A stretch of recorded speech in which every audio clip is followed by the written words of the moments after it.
Virat Kohli fans और Rohit Sharma fans के लिए एक बहुत बड़ी खबर है कि 1 साल बाद ऑलमोस्ट 1 साल से ज़्यादा टाइम हो चुका है। दोनों T20 सीरीज से बाहर रहे यानी कि रेस्ट कर रहे थे। अब फैसला हुआ है कि वो लोग अभी जो अफगानिस्तान की सीरीज़ 11 तारीख से शुरू है उसमें वो लोग पार्ट होंगे। अभी तक फाइनल टीम अनाउंसमेंट नहीं हुई है। उम्मीद है कि आज ये अनाउंसमेंट हो जाएगी। लेकिन विराट कोहली और रोहित शर्मा अब T20 इंडियन टीम का हिस्सा होंगे। अभी डिस्कशन ये हो रहा है कि कप्तान किसको बनाया जाए, क्योंकि ये कैप्टनसी बहुत इंपॉर्टेंट होगी, क्योंकि हार्दिक पांड्या भी नहीं है और सूर्य कुमार यादव भी इस सीरीज में नहीं होंगे। दोनों इंजरी का शिकार हैं और शामी भी अभी उनका भी 50-50 है। लेकिन रोहित शर्मा और विराट कोहली को इसलिए खिलाने की कोशिश हो रही है क्योंकि इंडिया पे प्रेशर आ रहा है, बीसीसीआई पे प्रेशर आ रहा है, क्योंकि अगर ये जो 6 महीने बाद आईसीसी इवेंट होने वाला है, समझिए अब 5 महीने ही रह गया है, 5 महीने बाद जो आईसीसी इवेंट होने वाला है वर्ल्ड कप का T20 का, और इसमें अगर इंडिया ये नहीं जीतता तो फिर इंडिया को अगले 4 नहीं अगले 8 साल इंतज़ार करना पड़ेगा कोई आईसीसी इवेंट को जीतने के लिए, जब तक उनके पास जो नए खिलाड़ी हैं वो विराट और रोहित शर्मा ना बच जाए। क्योंकि इंडिया के पास बैटिंग में सिवा इन दोनों के और कोई भी रिलायबल बैटर नहीं है जो कि इंडिया की इज्जत बचाए। जैसे इंडिया के पास शामी, सिराज और बुमराह जैसे बॉलर्स हैं फास्ट, उसके अलावा ऐसा कोई खिलाड़ी नहीं है जो बाहर अवे में इंडिया की इज्जत बचा सके।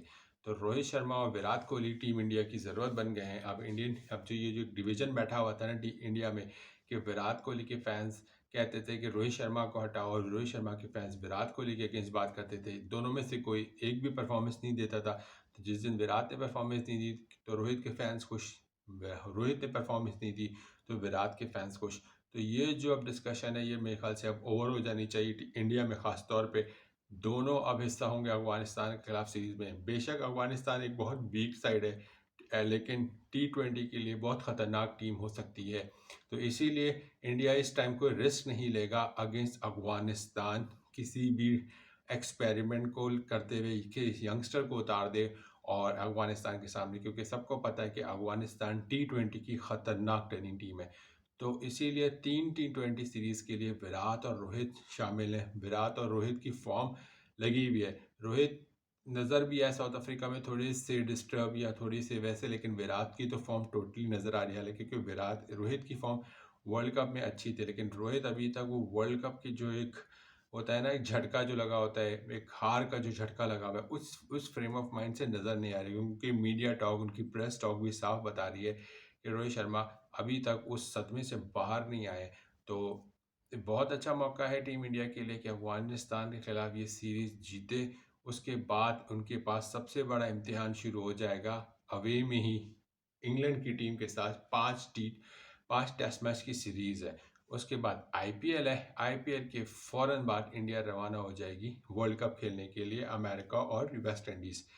तो ये क्रूशियल मोमेंट्स हैं इंडिया के लिए। और इंडिया, क्योंकि ये T20 ये वाहिद सीरीज़ होगी जिसके बाद ये वर्ल्ड कप से पहले इंटरनेशनल सीरीज़ कराएगी, क्योंकि इसके बाद इंडिया आईपीएल खेलेगा T20 में। आईपीएल तो इंटरनेशनल लीग नहीं है, तो यहीं से इनको अपनी टीम बनानी होगी।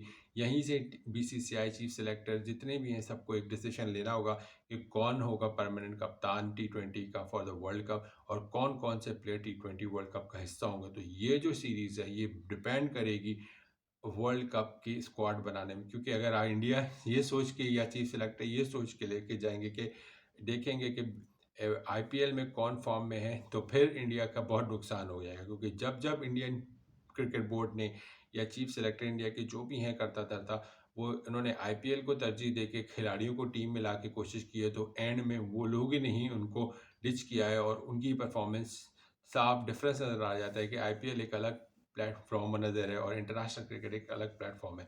तो टीम इंडिया को रिप्रेजेंट करना अलग बात है। मुंबई इंडियंस, राजस्थान रॉयल्स, दिल्ली को या जिसको भी रिप्रेजेंट करते हैं उनको रिप्रेजेंट करना एक अलग कहानी है। तो वहाँ का प्रेशर और इंटरनेशनल प्रेशर एक बहुत बड़ा फ़र्क होता है। तो अब बीसीसीआई हो जाए, चीफ सेलेक्टर हो जाए, उस चीज़ को रिस्क ले को तैयार नहीं है। तो अफगानिस्तान के खिलाफ सीरीज़ है 11, 14, 17 को ये तीनों T20 होंगे। ये क्रूशियल मोमेंट होगा क्योंकि ये ही चीज़ इंडिया को टीम बनाने में काम मदद देगी फॉर द T20 सीरीज़। तो अब बहुत अच्छी न्यूज़ रोहित शर्मा और विराट कोहली के लिए कि ऑलमोस्ट ये डिसीजन आ चुका है, जो कि मीडिया में रिपोर्ट भी हो रहा है, इंडियन मीडिया में, कि विराट कोहली और रोहित शर्मा पार्ट होंगे T20 सीरीज़ का। मेरे ख्याल से ऑलमोस्ट 1 डेढ़ साल, सवा साल, कम से कम सवा साल बाद वापसी हो रही होगी। किसी की डेढ़ साल बाद वापसी हो रही होगी और किसी की सवा साल बाद वापसी हो रही होगी international cricket for T20 representing India. आगे चलते हैं। अभी वर्ल्ड कप का शेड्यूल का ऐलान हो गया है, वो बारे में भी बात करेंगे।